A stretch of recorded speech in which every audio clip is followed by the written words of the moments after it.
Have you ever lost a battle with a jar of pickles?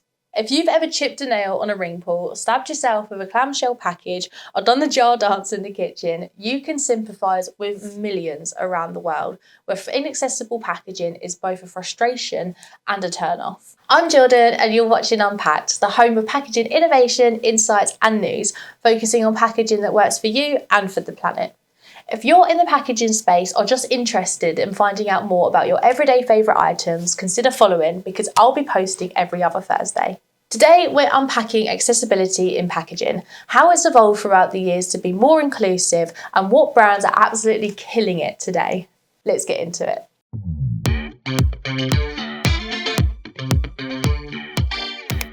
Quick question, have you ever stared down a jar and thought, I'll give it one more go and then it's going in the bin?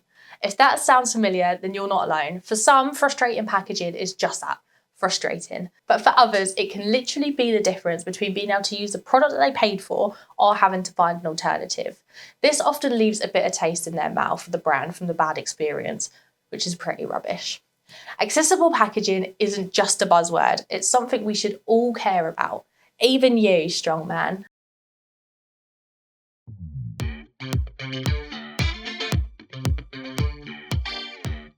Thinking back to the late 1990s or early 2000s, supermarket aisles were stacked with products in rigid clamshells, liquids were shrink wrapped to capture any potential leakages, and glass jars were sealed so tightly even a crowbar wouldn't help. Brands back then mostly cared about shelf appeal, bright colours, gaudy logos, tamper evidence, and packaging that screamed "buy me" rather than easy to open. If you had limited hand strength, arthritis, or poor grip, you were just completely out of luck. Everyday tasks like opening a shampoo bottle became a workout, one that sometimes ended in tears.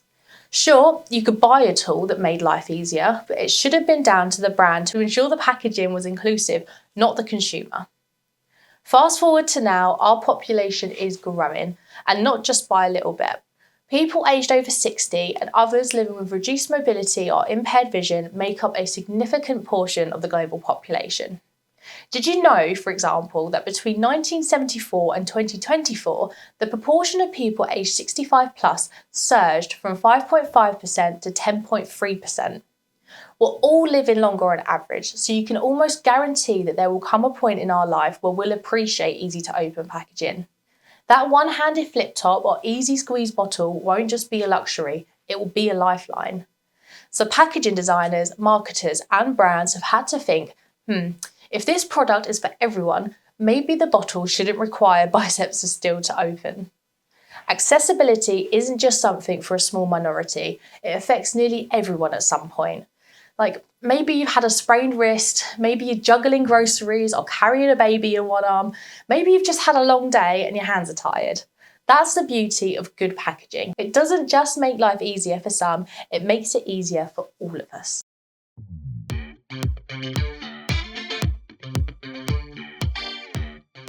Think about this, a seal you can peel one-handed while still being confident it was sealed well and served its purpose, which is to keep the product inside safe and free of tampering, is a packaging dream, right?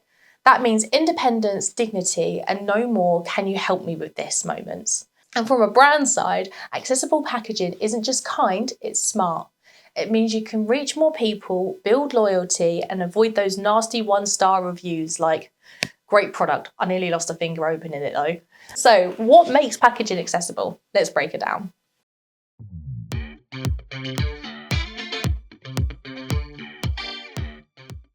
First, visual and tactile clarity. When the label has high contrast, easy to read fonts or icons, you don't need perfect eyesight to know what's inside. It's also a bonus if you use tactile markers or braille for even more accessibility. Then, shape, texture and grips. Imagine a bottle with a soft touch and a matte finish so it doesn't slip if you have less grip strength or your hands are wet, or a pull tab that's big enough to grab comfortably so you don't need to use your teeth. Finally, smart closures. Screw caps, old nose, flip tops or foil seals are in. These are the little innovations that save headaches, the kind that say we've thought about how you actually use this. All of this isn't just theory, by the way. Some brands are absolutely nailing it, designing packaging that's functional and beautiful. Take that beauty brand, whose bottles have those soft matte finishes, easy to grip rounded caps, and feel both luxurious and usable. They prove accessibility doesn't have to be boring. It's the kind of packaging where the opening experience is as flawless as your skin after using it. And there are others, companies that build deodorants, personal care, even home cleaning products with one-handed hooks, ergonomic shapes, and lids that don't require an act of strength. They didn't just wing it, they actually talked to people, users with disabilities, older users, people with temporary injuries, and then they designed it for real life. What's amazing is that these packs don't scream I'm accessible, they just are. That's the magic. Accessibility that fits into everyday life without shouting about it. If you're a regular consumer, start noticing. Next time you open a shampoo bottle, jar, or a can, ask yourself, was that easy? Or did you end up struggling, cursing, or maybe giving up and asking for help? Give feedback to the brands, leave reviews, tag them, and tell them what works and what doesn't, because yes, people will listen when it's about creating a better experience. If you're a packaging designer, take a step back. Design for the people who struggle first. If someone with reduced strength, limited vision, or mobility can use it easily, chances are everyone else will too.